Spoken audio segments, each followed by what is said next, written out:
Hi everyone, welcome back to my YouTube channel Shivasavi vlogs. రామేశ్వరంలో day 1 మన 10 days ట్రిప్లో day 1 morning 22 బావుల స్నానాలు, రామనాథ స్వామి దర్శనము, మణి దర్శనము అన్నీ అయిపోయిన తర్వాత హోటల్కి వెళ్ళి ఒక 1 అవర్ రెస్ట్ తీసుకొని ఫ్రెష్ అయ్యి మళ్ళీ రిమైనింగ్ ప్లేసెస్ రామేశ్వరంలో చూడడానికి బయటకైతే స్టార్ట్ అయిపోయాము. మేము రెంటల్ స్కూటీ తీసుకున్నాము, తిరగడానికి ఫ్రీగా ఉంటుందని చెప్పేసి. అండ్ ఆల్రెడీ ఒక లిస్ట్ ప్రిపేర్ చేసి పెట్టుకున్నాము, ముందుకి వెనక్కి తిరిగే పని లేకుండా. రామేశ్వరం ఐలాండ్లో ఒక సైడ్ నుంచి స్టార్ట్ చేస్తే నెక్స్ట్ అర్జికి వెళ్ళేసరికి ప్లేసెస్ అన్నీ కవర్ అయిపోవాలని. సో ఆ లిస్ట్ మీకు క్లియర్గా స్క్రీన్ షాట్ యాడ్ చేస్తాను వీడియోలో. మీరు రామేశ్వరంలో రూమ్ తీసుకొని ఉంటే మేము తిరిగిన ఫార్మాట్లో ప్లేసెస్ తిరిగితే చాలా కంఫర్టబుల్గా ఈజీగా 1 డేలో మనం రామేశ్వరంలో ప్లేసెస్ అన్నీ కవర్ చేసేయచ్చు. లేదు రామేశ్వరం బయట ఐలాండ్ బయట మీరు రూమ్ తీసుకుంటే మేము పెట్టిన లిస్ట్ ఆపోజిట్లో ప్లేసెస్ చూడడం స్టార్ట్ చేస్తే మీకు ఈజీగా ఉంటుంది. అండ్ మనం ఫస్ట్ వచ్చేసిన place Pamban bridge. Pamban bridge అయితే చాలా బాగుంది, ఆల్రెడీ ప్రీవియస్ వీడియోలో చెప్పాను. సీ మీద నుంచి వచ్చే గాలికి చాలా ఫ్రెష్గా చాలా బాగా అనిపిస్తుంది. అండ్ అన్ని ట్రావెల్స్ వాళ్ళు బ్రిడ్జ్ మీద బస్సెస్, కార్స్ ఆపుతున్నారు, మనం దిగి చూడొచ్చు అండ్ ఫొటోస్, వీడియోస్ తీసుకోవచ్చు. అండ్ మేము స్కూటీ ఎందుకు ప్రిఫర్ చేసామంటే, నార్మల్గా ఆటో, కార్ వాళ్ళు 1500 నుంచి 2000 ఛార్జ్ చేస్తారు. అండ్ టైం పీరియడ్ మార్నింగ్ 10 నుంచి ఈవినింగ్ 5 లోపే అన్నీ చూపించేస్తారంట. సో మనం ప్లేసెస్ క్లియర్గా కొంచెం ఎక్స్పీరియన్స్ చేయడం కుదరదు.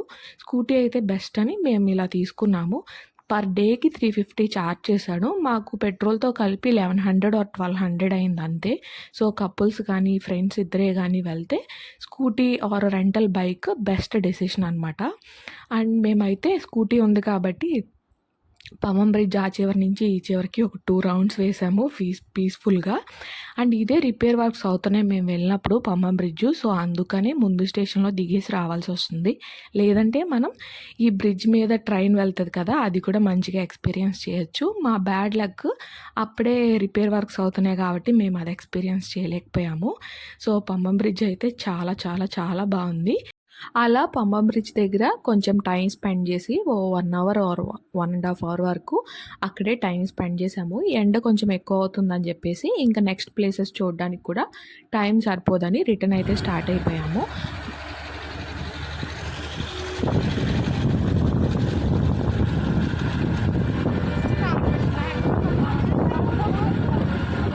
Last village of India, Rameswaram island on Pamban bridge. Pamban bridge తర్వాత నెక్స్ట్ ప్లేస్ వచ్చేసి డాక్టర్ ఏపీజే అబ్దుల్ కలాం గారి మెమోరియల్ మ్యూజియం అనమాట. మేమైతే లోపలికి వెళ్ళి చూడలేదు. ఎవరైనా చూడాలి అని మీ లిస్ట్లో ఇది ఖచ్చితంగా చూడాలి అనుకుంటే పంబం బ్రిడ్జ్ తర్వాతే మనకు ఒక 10 కిలోమీటర్స్ లోపే మెమోరియల్ మ్యూజియం ఉంటుంది, ఖచ్చితంగా విజిట్ చేయండి. మేము వెళ్ళిన రోజు సండే, సో జనాలు ఎక్కువ ఉన్నారు అని మేము స్కిప్ చేసేసాము. సో ఎవరైనా ఇంట్రెస్ట్ ఉన్న వాళ్ళు ఖచ్చితంగా విజిట్ చేయొచ్చు అబ్దుల్ కలాం గారి మ్యూజియం పంబం బ్రిడ్జ్ తర్వాత. అండ్ దీని తర్వాత శివ అయితే ఒక కమర్షియల్ బ్రేక్ తీసుకున్నారు, స్నాక్స్ తీసుకొని టీ తాగుతున్నారు. నన్ను అడగకుండా తినేస్తున్నావు కదా, ఇప్పుడే మొద్దులే వెళ్ళి కొనేసుకొని తినేసిన తర్వాత కావాలని అడుగుతున్నావు. నిజంగా నాకు ఇప్పించాలనుకుంటే ముందే అడగాలి నన్ను.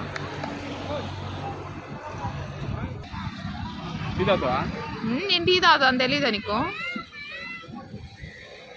మన శివ గారి టీ బ్రేక్ అయిపోయిన తర్వాత మన నెక్స్ట్ ప్లేస్ వచ్చేసి విల్లుండి తీర్థం అనమాట. ఇది మన పంబం బ్రిడ్జ్ అండ్ తర్వాత అబ్దుల్ కలాం గారి మెమోరియల్ మ్యూజియం నుంచి ఒక 7 km ఏమో ఉంటుంది అంతే. అండ్ ఇది కూడా ఆన్ ది వేలోనే. మనం రోడ్లో లెఫ్ట్ సైడ్ తీసుకుంటే లోపలికి ఒక సిమెంట్ రోడ్ ఉంది, దాని లోపలికి వెళ్ళాలి. కొంతమంది కన్ఫ్యూజ్ అయిపోతున్నారు, అక్కడ బోర్డు ఏమీ లేదు.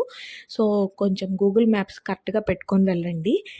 ఇదైతే సముద్రం మధ్యలోకి ఇలా వే ఉండి అక్కడ చిన్న బావిలాగా ఉంది, దాంట్లో వాటర్ అయితే చాలా డిఫరెన్స్ ఉంది టేస్ట్. సముద్రం మధ్యలో వాటర్ డ్రింకింగ్ వాటర్ లాగా తీయగా ఉండడం చాలా ఆశ్చర్యంగా అనిపించింది. మిరాకిల్ అంటే వర్డ్స్లో ఎక్స్ప్రెస్ చేయలేము, అదే దేవుడి లీల ఏమో. ఎలా ఉన్నాయి? తీగునా? అదే నార్మల్ వాటర్ లాగా. సీతామాతకు దాహం వేసిందంటే సముద్రంలోకి బాణం వేసి డ్రింకింగ్ వాటర్ తీసిచ్చారంట. అదే అంట ఈ బావి. అది దాని హిస్టరీ. సో తర్వాత మన నెక్స్ట్ ప్లేస్ వచ్చేసి లక్ష్మణ తీర్థము. ఇది కూడా ఆన్ ది వేని. కిలోమీటర్స్తో సహా ఆల్రెడీ లిస్ట్ చేశాను కాబట్టి నేను మళ్ళీ మర్చిపోయి తప్పుగా కిలోమీటర్స్ చెప్పొచ్చు. సో అందుకనే మెన్షన్ చేయట్లేదు. అండ్ లక్ష్మణ తీర్థం కూడా బాగుంది. బట్ మనకి రామతీర్థం లాగా దాంట్లోకి వెళ్ళి కాళ్ళు కడుక్కొని లేదంటే నీళ్ళు ఇలా జల్లుకోవడం అదంతా ఏం లేదు. చుట్టూ గేట్స్ ఉండి క్లోజ్డ్ ఉంది. మనకి అదే తీర్థం లాగా పక్కన శివాలయం ఉంది. రామేశ్వరం నిండా శివాలయంలే ఉన్నాయి. సో దర్శనం చేసుకోవడానికి వెళ్ళినప్పుడు ఈ లక్ష్మణ తీర్థంలోని వాటరే మనకి తీర్థం లాగా ఇస్తున్నారు గుళ్ళో. సో అలాగా టేస్ట్ చేయొచ్చు అనమాట. అండ్ లక్ష్మణ తీర్థం కూడా చాలా బాగుంది. అండ్ లక్ష్మణ తీర్థం తర్వాత పంచముఖ ఆంజనేయ స్వామి టెంపుల్ అనమాట. ఇది ఫ్లోటింగ్ స్టోన్స్ కూడా ఇక్కడే ఉన్నాయి. మూవీస్లో చూసినట్టు ఆంజనేయ స్వామి సంజీవని తీసుకురావడానికి పెద్దగా అయిపోతారు కదా. సో అలాగా పంచముఖ ఆంజనేయ స్వామిగా మారింది ఇక్కడే అన్నట్టు చెప్తున్నారు. అండ్ దాని తర్వాత రామతీర్థము, ఇది కూడా చాలా దగ్గరే. లక్ష్మణ తీర్థం అండ్ పంచముఖ ఆంజనేయ స్వామి టెంపుల్ తర్వాత రామతీర్థం దగ్గరే రామాలయం టెంపుల్ కూడా ఉంది. మేము ఆ టెంపుల్ లోపలికి వెళ్ళలేదు. మేము అక్కడికి వెళ్ళేసరికి ఆఫ్టర్నూన్ అయిపోయి క్లోజ్డ్ ఉంది. ఇంకో హాఫ్ అన్ అవర్లో ఓపెన్ చేస్తారని చెప్పారు కానీ మేము వెయిట్ చేయలేదు. సో రామతీర్థంలోనే కొంచెం కాలు కడుక్కొని రిటర్న్ అయితే వెళ్ళిపోయాము. రామతీర్థం లక్ష్మణ తీర్థంలా క్లోజ్డ్ లేదు, ఓపెన్గానే ఉంది. అండ్ ఇక్కడ మాకు ఒక ఇద్దరు తెలుగు కుర్రోళ్ళు కూడా కనిపించారు. సో లోకల్స్ ఏమో ఏమైనా డీటెయిల్స్ చెప్తారు అని చెప్పేసి మాట్లాడాము, కానీ వాళ్ళు కూడా మాకులాగా టూరిస్ట్గా చూడడానికి వచ్చిన వాళ్ళేనంట. సో రామతీర్థం కూడా చాలా బాగుంది. అండ్ ఇక్కడి నుంచి కూడా మేము రిటర్న్ రామర్ పాదం గూగుల్ మ్యాప్ పెట్టుకొని రిటర్న్ అయితే స్టార్ట్ అయిపోయాం. ఇప్పటి వరకు తిరిగిన ప్లేస్ అన్నిటిలో మేము గూగుల్ మ్యాప్స్లో కొంచెం కన్ఫ్యూజ్ అయ్యింది. రామరపాదం అడ్రస్సే అది అక్కడక్కడే చూపించింది, కానీ ఎందుకనో కరెక్ట్గా నేనే చెప్పలేకపోయాను శివాకి. రామరపాదం కూడా చాలా బాగుంది. ఇక్కడికి వచ్చేసరికి ఆల్మోస్ట్ 2 or 1:30 or 2 అలా అయిపోయింది. కొంచెం స్టెప్స్ ఉన్నాయి. ఇక్కడి నుంచే రాముల వారు ఫస్ట్ శ్రీలంకని చూసారంట. సో అది ఈ ప్లేస్. ఈ టెంపుల్లో విగ్రహం ఏమీ లేదు, ఓన్లీ రాముల వారి పాదాలు ఉన్నాయి. లోపలికి వెళ్ళి దర్శనం చేసుకొని ఇంకా చుట్టూ చూడడం మొదలుపెట్టాము. పంతులు అంతా ఏం లేరు టెంపుల్లో. మనం వెళ్ళి రాముల వారి పాదాలని దర్శనం చేసుకొని మంచిగా ప్లేస్ మొత్తం తిరిగి చూడొచ్చు. ఇది కొండ పైన ఉండడం వల్ల అంటే హైట్ ప్లేస్ నుంచి చూసుంటారు లంకని. ఇక్కడి నుంచి సిటీ మొత్తం కనిపిస్తుంది. అలాగే రామనాథ స్వామి టెంపుల్ కూడా కనిపిస్తుంది. అదే చూపించమని చెప్తున్నాను శివాకి. సో ఇక్కడ కూడా క్లైమేట్ అంతా బాగుంది, చల్లగా మంచి ఫ్రెష్ ఎయిర్ వస్తుంది. సో ఇక్కడ కూడా ఒక 1 hour అలా టైం స్పెండ్ చేసాము. మేము తక్కువసేపు ఉంది లక్ష్మణ తీర్థం, రామతీర్థం, పంచముఖ ఆంజనేయ స్వామి దగ్గరే కొంచెం తక్కువ టైం ఉన్నాము. మిగిలిన అన్ని దగ్గర 1.5 hour 1 hour అలా టైం స్పెండ్ చేసాము. ఇక్కడైతే ఇంకా ఎక్కువసేపు ఉన్నాము. హైట్లో మంచిగా గాలి వస్తూ బాగుందని చెప్పేసి. అండ్ మన శివ నెక్స్ట్ డెస్టినేషన్కి గూగుల్ మ్యాప్స్ సెట్ చేసుకుంటున్నారనమాట. ఆయన సెట్ చేసేస్తే మనం రూట్ చెప్తామో వెళ్ళిపోవడమే. మీ ట్రిప్లో మేము తీసుకున్న బెస్ట్ డెసిషన్ అంటే ఈ రెంటల్ బైక్సే. ఆన్లైన్లోనే దొరుకుతున్నాయి. సో ఏం కంగారు పడక్కర్లేదు. ఆన్లైన్లో చూసుకుంటే కొంచెం మనం బైక్ తీసుకున్నప్పుడు వీడియో తీసి పెట్టుకుంటే డ్యామేజెస్ అవి ఇవి అయ్యాయని మిస్కమ్యూనికేషన్ అవ్వకుండా ఎక్స్ట్రా ఛార్జ్ లేకుండా సేఫ్ సైడ్ ఉండొచ్చు అనమాట. అండ్ ప్రూఫ్స్ కూడా వాళ్ళు పెద్దగా ఏం అడగట్లేదు, ఆధార్ కార్డ్ మాత్రమే అడుగుతున్నారు. సో ఏం పర్లేదు. సో రామరి పాదం కూడా చూసిన తర్వాత బోటింగ్కి వెళ్దామా వద్దా అని ఆలోచిస్తున్నాము. అన్ని దగ్గరలో ఇలా షాపింగ్కి కొట్లు ఉన్నాయి. ఈ ట్రిప్లో మేము ఏం షాపింగ్ చేయలేదు. ఓన్లీ ఫుడ్కి మేము ట్రావెల్ చేయడానికి మాత్రమే ఖర్చు పెట్టాము. అగ్నితీర్థం దగ్గరే శివ బోటింగ్ అని చెప్పేసి బోటింగ్ ఉంది. సో మేము వెళ్ళే టైంకి అప్పుడే ఒక బోట్ వెళ్ళిందంట. పర్ హెడ్ 150 ఛార్జ్ చేస్తున్నారు. 4 kilometers 5 kilometers లోపలికి తీసుకెళ్తారంట బోట్లో. సో మనకి రిషికొండలో వైజాగ్లో కూడా ఉంది బోటింగ్. సో సపరేట్గా ఇంత దూరం వచ్చి బోటింగ్ చేయాల్సిన అవసరం ఏముంది అనిపించింది. బట్ బేసిక్గా ఎందుకంటే అప్పుడే ఒక బోట్ వెళ్ళింది, అది రావడానికి 1/2 hour పడుతుందంట. దాని తర్వాత నెక్స్ట్ బోటుకి కూడా జనాలు ఫుల్ అయిపోయి ఉన్నారంట. సో దాని తర్వాత బోట్లో మమ్మల్ని పంపిస్తా అన్నారు. సో 1 hour వెయిట్ చేయడం వేస్ట్ అనిపించింది. అండ్ టైం వేస్ట్ చేయడం ఎందుకని చెప్పేసి మేము రిటర్న్ అయితే ధనుష్కోడి స్టార్ట్ అయిపోయాము. ధనుష్కోడి వెళ్ళే రోడ్ అయితే చాలా చాలా చాలా బాగుంది.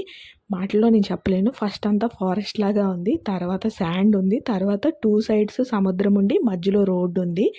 మనకి డ్రోన్ షాట్ తీసేంత బడ్జెట్ లేదు కాబట్టి మన ఛానల్కి పెద్దగా అనిపించకపోవచ్చు ధనుష్కోడి. బట్ మీరు గూగుల్లో, యూట్యూబ్లో వీడియోస్ చూడండి. ధనుష్కోడి మస్ట్ విజిట్ ప్లేస్ అనమాట, లైఫ్లో ఒకసారైనా. అంత బాగుంది. అండ్ ఇక్కడ ఎక్కడ పడితే అక్కడ ఇలా గుర్రాలు, గాడిదలు అన్నీ కనిపిస్తున్నాయి, కొంచెం ఫారెస్ట్ లాగా ఉండి.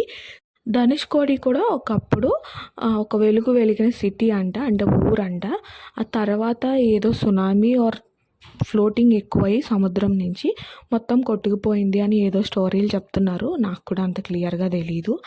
అండ్ ఇక్కడ ఇంతకు ముందు ఉన్న రైల్వే స్టేషన్, చర్చ్ అవన్నీ ఉన్నాయి. సో అవైతే వీడియోలో నెక్స్ట్ వస్తాయి అన్నమాట. ధనుష్కోడి దగ్గరికి వెళ్ళేసరికి మాకు ఆల్మోస్ట్ 5 అయిపోయింది. సో 5:30కి ధనుష్కోడి క్లోజ్ అనమాట. సో మీరు కొంచెం ఎర్లీగా ఇంకా ప్లాన్ చేసుకోండి. మేము వేరే ప్లేసెస్లో ఎక్కువసేపు ఉండి ఇక్కడికి వచ్చేసరికి కొంచెం టైం అయిపోయింది. అండ్ ధనుష్కోడి బీచ్ అయితే చాలా బాగుంది. అంటే వాటర్ అంతా బ్లూ కలర్లో మనకి ఏదో ఫారెన్ బీచ్ ఫీలింగ్ వస్తుంది అనమాట. ఇదే ఇంతకుముందు కూలిపోయిన రైల్వే స్టేషన్ అంట, ధనుష్కోడి రైల్వే స్టేషన్. అండ్ ఇక్కడే చర్చ్ కూడా ఉంది. ధనుష్కోడిలో ఇంతకు ముందు ఉన్న చర్చ్ అంట. అండ్ లైట్ హౌస్ కూడా ఇక్కడే ఉంది. ధనుష్కోడి నుంచి రామసేతు నిర్మించారు అని చెప్పేసి మన వాళ్ళు చెప్తున్నారు. ఫ్లోటింగ్ స్టోన్స్ కూడా ఇక్కడే దొరికాయి అని చెప్పేసి. సో ధనుష్కోడి ఎక్స్పీరియన్స్ అయితే మాటల్లో చెప్పలేము. అందరూ ఖచ్చితంగా లైఫ్లో ఒకసారైనా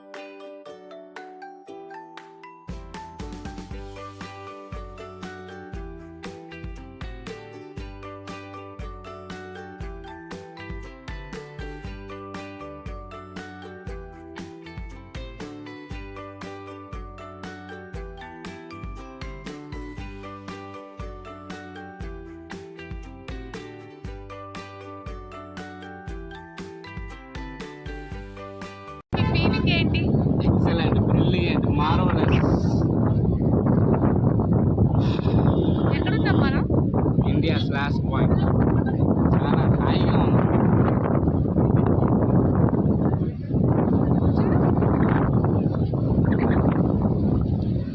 రామసేతు దగ్గర మేడం